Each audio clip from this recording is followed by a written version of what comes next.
Good afternoon. Thank you for joining us on today's edition of Seneca Someone. I am joined by writer, investigative reporter, and now professor at Seneca College of Journalism, Paula Todd. Thank you so much for joining us today. It is a pleasure to speak with you, Manelli. So to start off with, you've had such a exciting career, so many different experiences. What prompted you to gravitate towards teaching? Well, you're right. Exciting is a good word. I've had a very exciting career. I'm still having it, I hope. But I started in print and did a bit of radio, moved to television, now I'm online. But I did actually always want to be a teacher. I originally wanted to teach English literature because I wanted to write. And I don't know how, but my mother convinced me that I had to be either a doctor or a dentist or a lawyer, even though no one in the family had finished university. I became a lawyer, but along the way to saving money to go to law school, I started working at the university newspaper at York University, and I fell in love. So I ended up going to law school and being a journalist at the same time.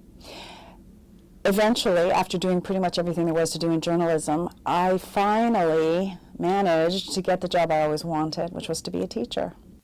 What kind of fulfillment do you feel like you're getting by being a teacher?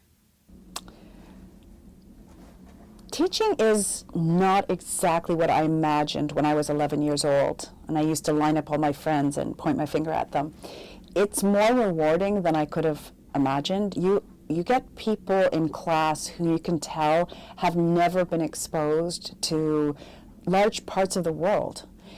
You get people also who are so keen on becoming journalists. It just warms your heart, and it makes you feel like you can play a small role in making really great journalists who are going to go out into the world, find out the truth, tell that truth accurately, and really in the long run make democracy and the world a better place. And how do you feel, if in any way, journalists starting out today are any different from previous generations of journalists? That's an interesting question. Is there really any difference between journalists, 20 years ago and journalists now?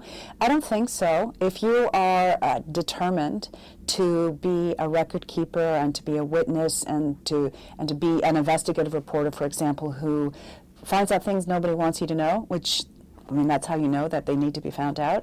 I think that enthusiasm has been around since the beginning of time. So the great thing about today's journalists is they have far more tools, and they have the internet, which can really shorten your research time. It can help you nail a story quickly.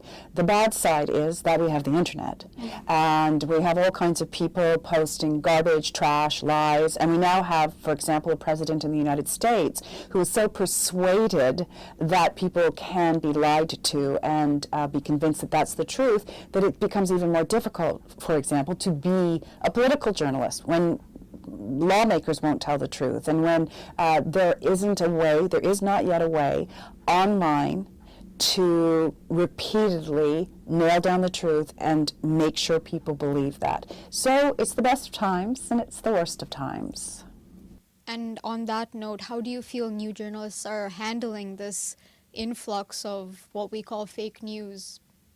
Younger journalists coming into the business now are still confronted with the same problems that some of their senior members of staff are, which is we have a lot of good ways for determining the truth, and they come down to plain old sleuthing, checking sources. There are technological ways of making sure that you know precisely where something's feeding from, but I don't think anybody has a lock on ensuring that everything we do is not somehow tainted by technological intervention, and that will remain one of the biggest challenges as we go forward.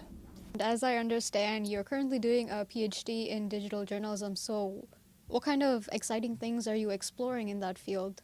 Doing academic studies means that I'm looking at what I used to do and the ramifications for the way the profession is evolving, and that includes looking at, for example, how difficult it can be to find the truth in a digital world. I'm able to take a longer time to do really deep research and interviewing and field investigations into how we react as an audience to what the stories that are being told digitally.